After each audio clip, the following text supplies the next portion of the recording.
shaking, and you feel your heart is breaking. Take my hand, no hesitating. Oh,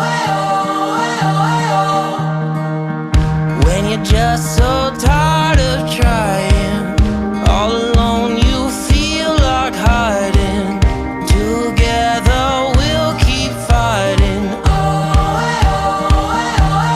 There's no stopping us. Hold on, we're gonna make it. We're gonna make it. Don't stop now. Hold on, we're gonna make it. We're gonna mountains too high we can climb it. Feel this, we're taking the moment. There's no stopping us. Hold on, we're gonna make it. We're gonna make it.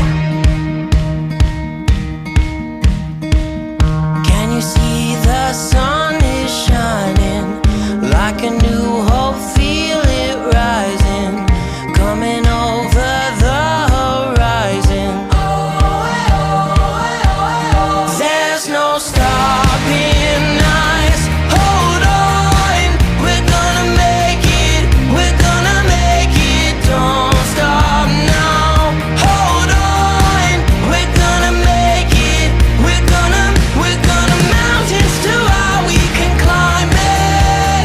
Feel this, we're taking the moment. There's no stopping us.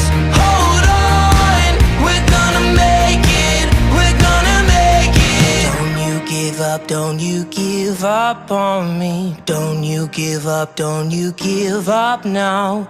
Don't you give up, don't you give up on me. Don't you give up, don't you give up now. Don't you give up, don't you give up on me. Don't you give up, don't you give up now.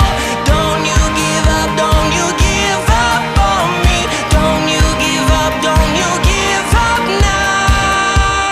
There's no stopping. Good evening. I like that clip. I like that music. Nothing's stopping us, and that's good. With everything going on, we're going to stay positive, kind to each other, and we're going to keep on going strong. Okay. So that's my introduction for today. Today's topic is going to be, and this is going to be a good one. Last week was a blue ribbon episode. I think this one will be Oscar worthy.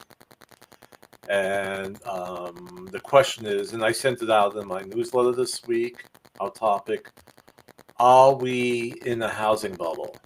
And that's going to be the question for today. And there's a lot of things to discuss about this, okay? So let's just show my little introduction. I have to do this, okay?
I seem to be having a little problem with some of the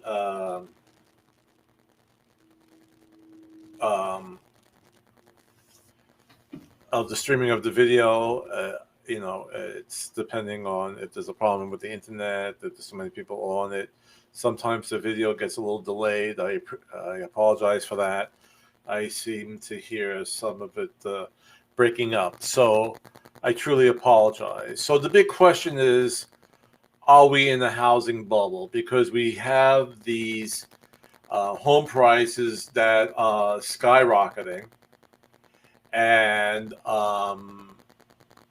and it's going higher. The purchase prices, or the contract price that the buyer and seller finally come to an agreement with, um, may be, and most likely will be, higher than the appraised value.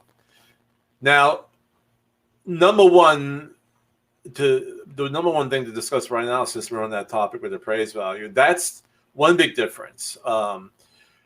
Because back in 2007, 2008, a lot of the appraisals were coming in a lot higher. All right, the price was truly inflated, but the appraisers today are being more tight about it, and this is good. They're saying, okay, prices are going up a little higher, but we're not going to shoot them up on the appraised value. We're going to keep them at a certain level, which is a good thing. All right, because it's protecting the whole economy of it. All right. Now, to talk about what happened in 2007, number one, many people were buying homes that they definitely could not afford. Okay. And to give you an example, and this is using the variable rate mortgage or the adjustable rate mortgage. Let's say there was a mortgage that went from 2% up to, and let's say 7%. All right. And at 2%, the buyer was eligible for that mortgage. But once the mortgage went up to 7, they couldn't afford it anymore. But the mortgage loan officer was basing that approval upon that lower rate, and not looking at if that person all of a sudden, with their current income, and of course hopefully it goes up a little bit, but with the current income, if all of a sudden that mortgage went up to that 7%, could they still afford it? And that's what they did not do. That's something that they did not do in 2007. They were basing it upon only the lower rate. So once that mortgage began to creep up with adjustable rate mortgage, and there's always a cap, all right? So if they say it only could go from 2 to 7. But a lot of times, there's a big difference in your monthly mortgage payment between the 2% and the 7%. And once it hit the 7%, they couldn't afford it. What loan officers are doing now, if you're getting an adjustable rate mortgage, they are making you eligible based upon that higher rate. So even though you're not paying that right now, and you may not pay that higher rate in years, they're basing upon your income, if you could afford that rate now, up to, let's say, 7% in our example. So that's a good thing. And there are other things that are involved, where we had back then a lot of hard lenders. And these were people or companies that were working with applicants who had like C and D credit. And they're pretty much out of existence right now. And they had a lot of weird lending techniques. And they also had these, if you defaulted maybe in the first couple of payments, they owned the house. So it was a little underhanded. It was, there were other things built into it that, that's a whole other broadcast that we go into. But the hard lenders, the super hard lenders, are really not out there right now. There are hard lenders that will lend you money when you're buying something for an investment, and they're getting, these big fees off of it. That's something else.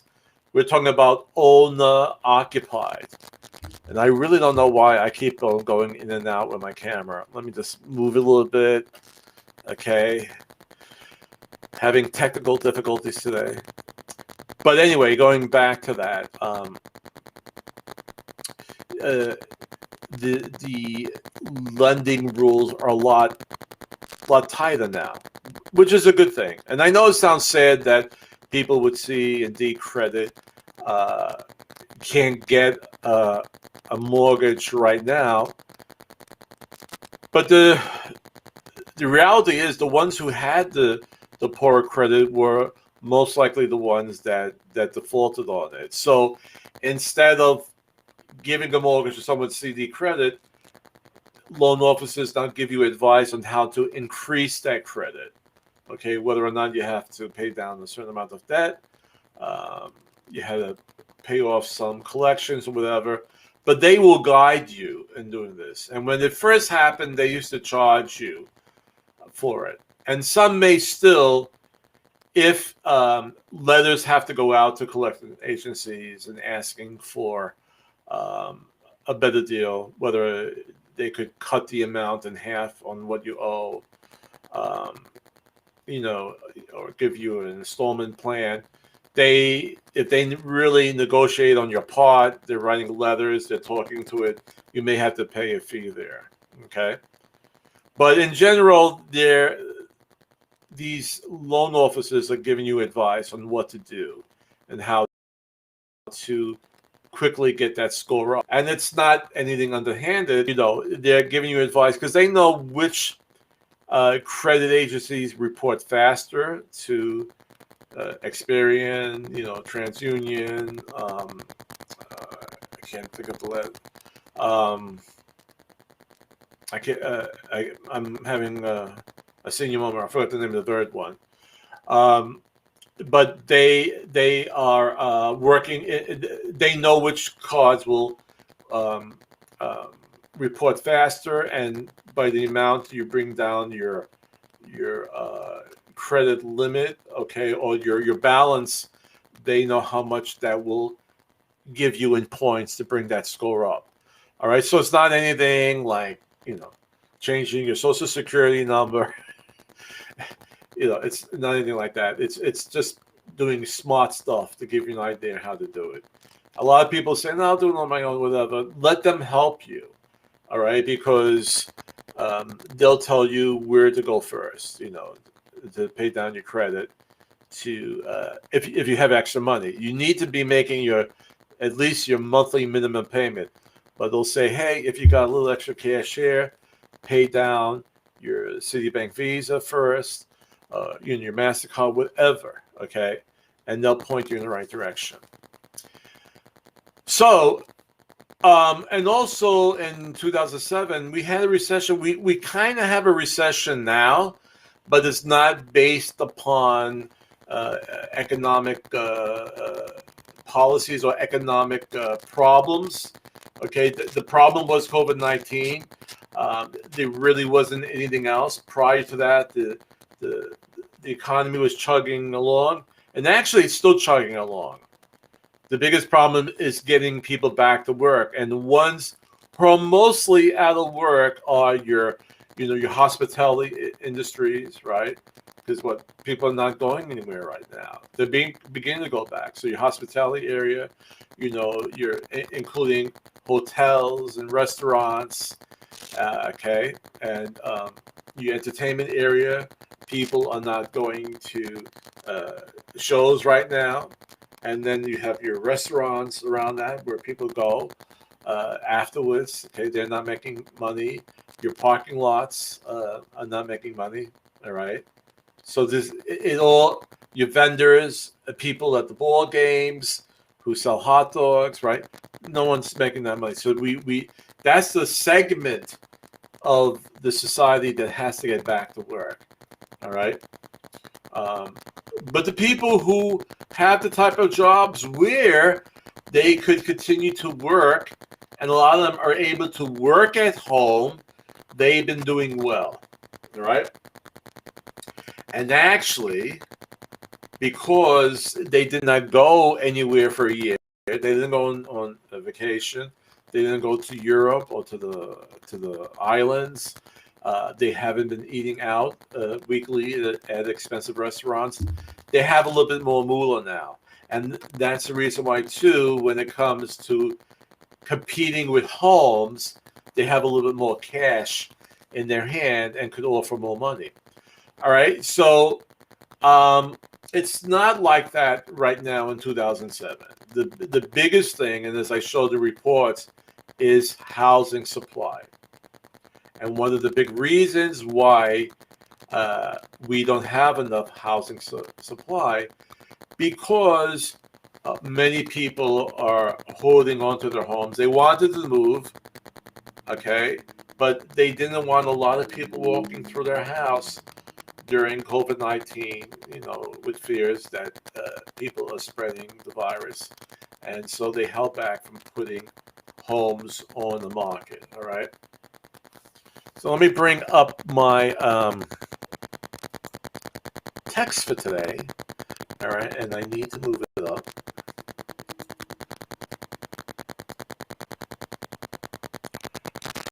So we see here, this isn't a bubble, it's simply lack of supply. All right, and I had this Friday on my blog, Real Estate with Mr. G blog. All right, and this is coming from the NAR, the National Association of Realtors, Chief Economist Lawrence Yoon. This is not a bubble, it is simply a lack of supply. So I highlighted the important parts here. When addressing whether or not today's high buy competition and rising home prices are evidence of a housing bubble, Yoon said that this is not a bubble, it is simply lack of supply. Today's housing market is healthy and rising prices are driven by real buyer demand, okay? It's not appraises, and I'm not blaming all appraisers in 2007, but giving them a higher market value, and it's not having lenders giving mortgages to people who really couldn't afford them. It's a different time period, okay? So let me move this down a little bit.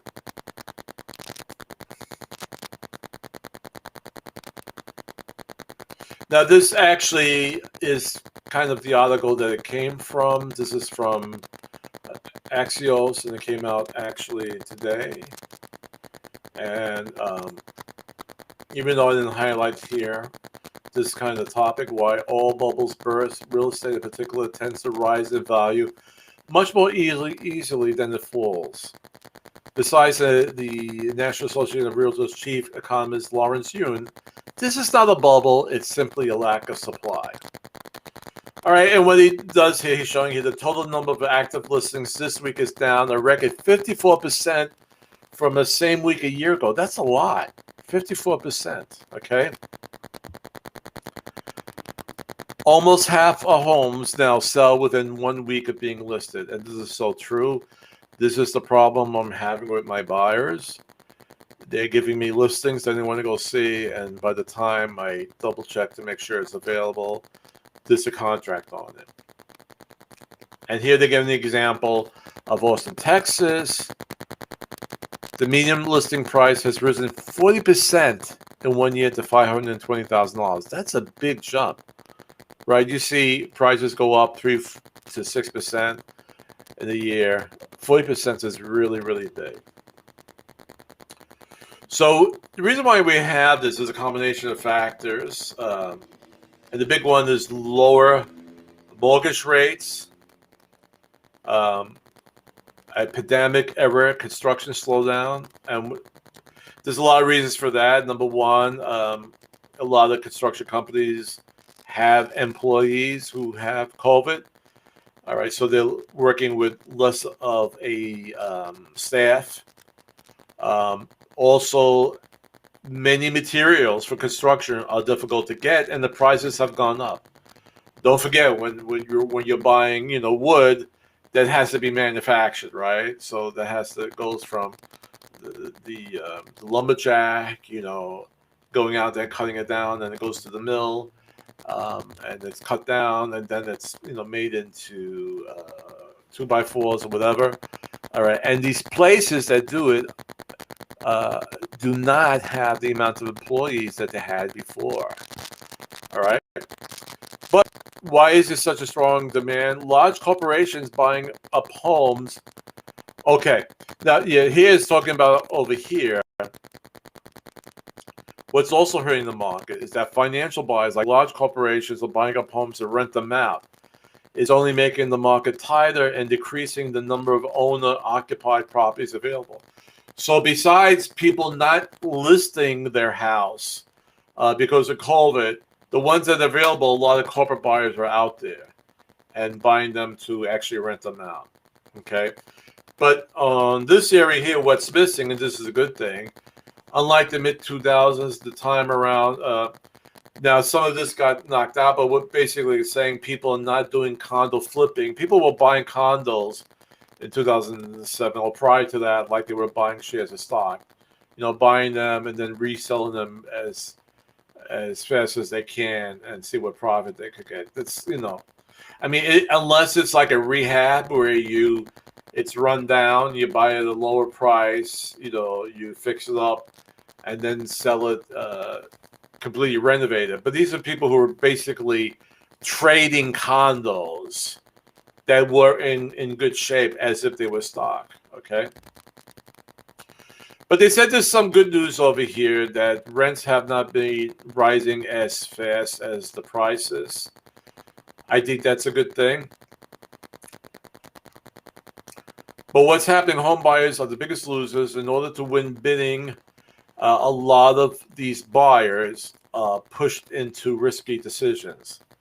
For instance, they're not doing any type of financing contingency or right to inspect the property. And that's a big problem.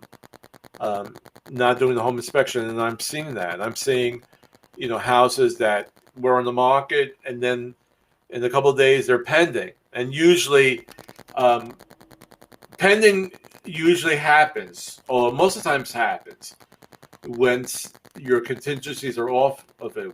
The main one being a home inspection. So you have a ratified contract contingent upon the home inspection, meaning that we're in agreement on the areas. It doesn't mean that the problems with it. Every house has some sort of problem. All right, it's usually many times it's minor, but it's something that has to be repaired. Sometimes the seller will hopefully do that. Okay, and then the buyer picks up some of the repairs, and we work that out. And once that's, in a sense, ratified, you're heading to closing, and then it goes to pending. A lot of people are foregoing that, and to win the bid, because, for instance, let's say you have two buyers with the same offer. Let's say $200,000. They're not asking for closing costs, but one is not asking for a home inspection. Okay, so everything else is equal, but the home inspection. So you say, well, if I go with the one the home inspection, they might find something wrong with it, and then they're going to want me to fix it. Bada bing, bada blah, blah, blah, blah, blah, blah, blah, blah. I'd rather go with the one without the home inspection. This way, it's slam dunk. Let them, once they own the house, let them fix whatever. I don't want to be bothered with it. All right, and that may not be a good thing unless you have lots and lots of money, and if there is any type of damage to the foundation, if the heating and cooling system is not working, and you have plenty of money to fix it, then I guess it's okay. All right, but I think it definitely you should do the home inspection, because like right over here, I hope you can see me circling it. The worst thing is that you buy the house and you find out it's hundreds of thousands of dollars in repairs. You really don't want that. Okay. Then he adds the worst case scenario, and I'm talking about urine, and it got cut off here. But what's happening? as people go back to work and they're getting their incomes back and they would like to buy, there will be actually more people in the market to look for homes. You have even more competition. All right. Now, what could come of this? Well, based upon President Biden's infrastructure plan, he likes to build, or he wants to build affordable housing. So where we can't make it up or make up the supply with resale homes, we could make it up with housing, brand new construction. And hopefully to make it affordable. Back in Brooklyn, as that's where I'm from, where it went through this gentrification, everything was luxury homes. They were building luxury co-ops. Co-ops are very big up there. And nothing is that affordable. So I'm saying, gee, I hope there's a lot of people coming in that have really good incomes. But to build affordable housing, I really hope that happens. All right, so we're going to move down here. So what other things can be done? All right, and actually, let me see. I'm going to go back to my, where you are looking at me, because actually when I have this up here, so let me go to my caption. So if you look down here, it's not the same as 2007. We have stricter lending guidelines. The economy is stronger. All right, it's moving along. The problem is that we have people out of work, but not because of economic reasons, because of COVID-19. So what we're going to go here, how to increase housing inventory. So this is where it gets a little tricky. There's going to be some debate over this. It could be from Republicans, it could be from Democrats, but whenever you have increasing taxes, it's usually when the Republicans get upset. And I'm not saying, I'm not putting any favor to either one. You make the decision, but I'm talking about historically how things go about. So, but one thing and the Republicans might like, the federal government could quickly incentivize owners of existing homes to sell using one or a combination of carrot-based or stick-based approaches. Using a carrot-based approach, opening a temporary window of capital gain exemptions would incentivize owners of investment homes with capital gains, as well as owner-occupiers with over $250,000 to $500,000 in gains to sell. So, if we take away that big tax that has to be paid on capital gains, especially to people who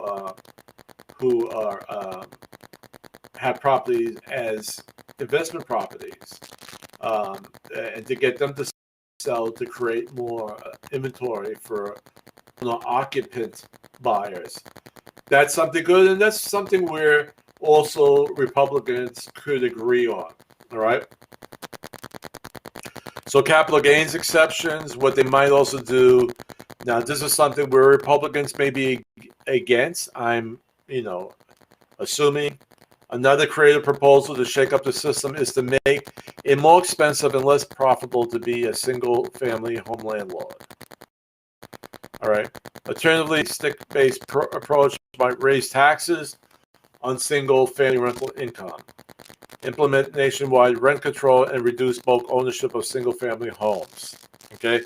Now, that's not including people who are owners of, let's say, a 4-apartment building or anything dealing with big rental developments. These are the single-family owners, because what the government wants to do, and which is a good idea, is to open up the single-family homes for people who actually want to buy it. One of my pet peeves is what's going on in Hampton. There's a lot of construction going on. but a lot of it is rental homes and not condos, what I'm seeing. And that's going to be a little bit upset because it would be nice to um, perhaps have half of the development for home ownership. But it seems a lot of it is just rentals. It'll be nice to give the people the opportunity to own the property. That's my little pet peeve, and that's all I'm going to say on that. So what they might also do, there might be government-sponsored construction. All right, the government comes in and starts building affordable income. You know, it will also create jobs, right? Create more people to go into construction to help with the building. All right, so again, when we have the government step in and doing type of things that entrepreneurs would do, there's always a battle over that. But it's not a bad idea, okay? So this hasn't come or been approved by Congress yet, but Biden's first-time homebuyers tax credit, what they're saying is they give new home buyers like $15,000. That's great, but it's actually adding more people into the market to buy homes with very little inventory. All right. Now, some things that sound good, but that might not be that good for some people, is to put down expiration on the forbearance plan. So if people have not been able to pay their rent by a certain time, that they have to leave. All right. And then hopefully people hopefully people could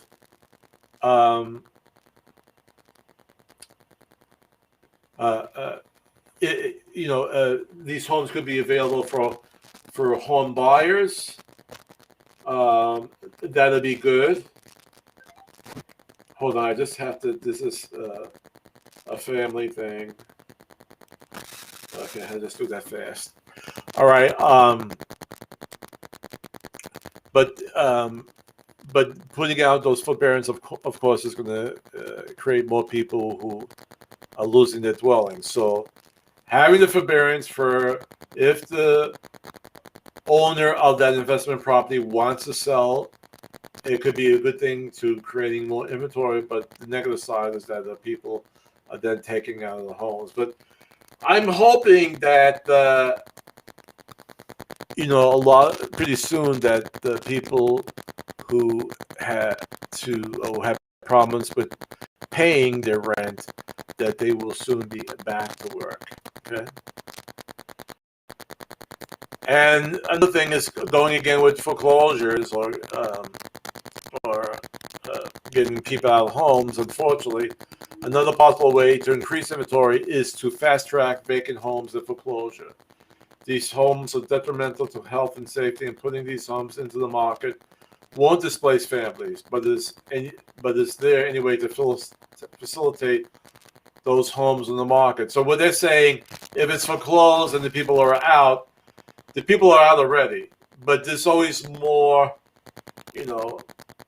bank proceedings and legal proceedings than with foreclosures. Just fast track that process to get more homes on the market. And the other thing that may happen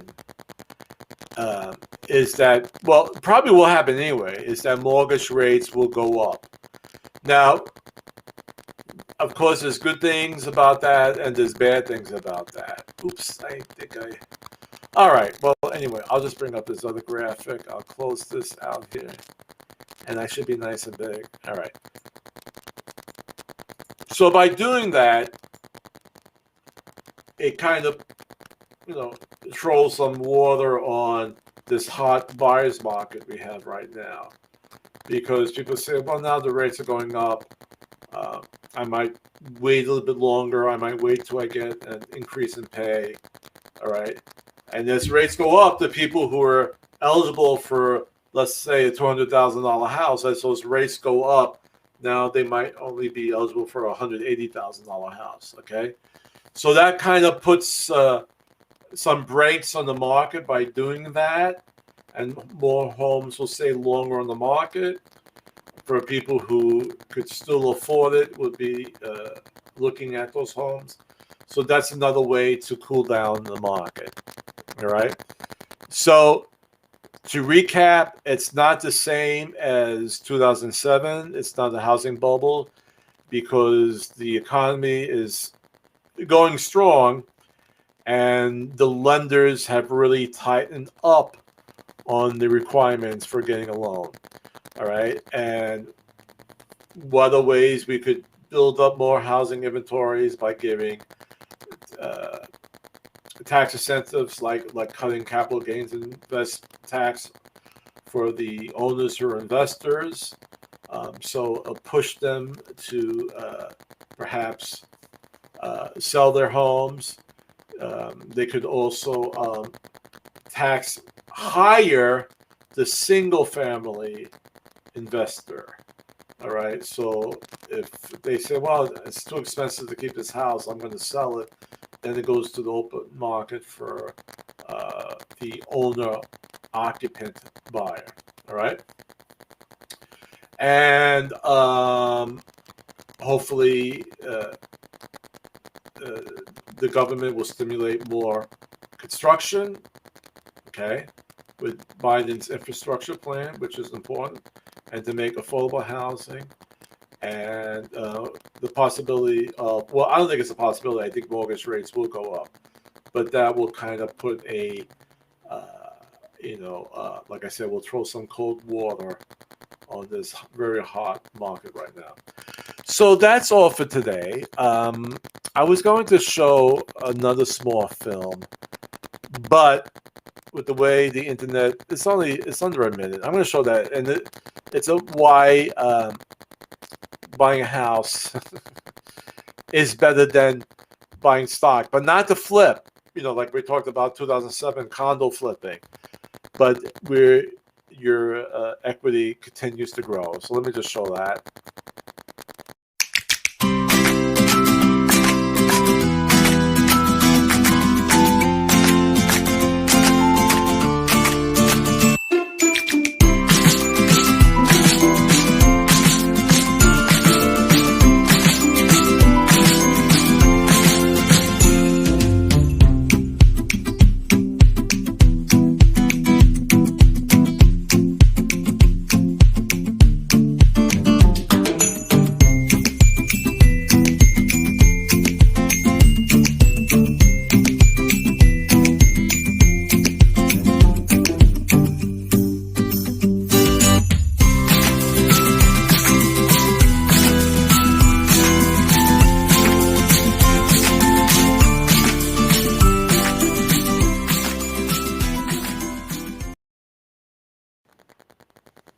Okay, again, I apologize that we are having technical difficulties, but I'm still going to. I heard that my producer, Leonard, has somebody in the audience, a famous star in our audience, so I'm going to sign off. I'm going to hand it over to Leonard and then sign off again. Wear your mask. Keep 6 feet away. Wash your hands. We're pretty much getting out of this horror. Let's keep it going, all right? And most of all, be kind to each other. I always say the greatest power we have is to love, and the greatest gift we have is each other, okay? So I'll see you next week. And so, Leonard, we have a famous guest in the audience. Chris. Great news. We have a special guest in the audience. He is an American film and stage actor. His performances in classical Hollywood cinema films made him an American cultural icon. In 1999, the American Film Institute selected him as the greatest male star of classic American cinema. Ladies and gentlemen, Mr. Humphrey Bogart.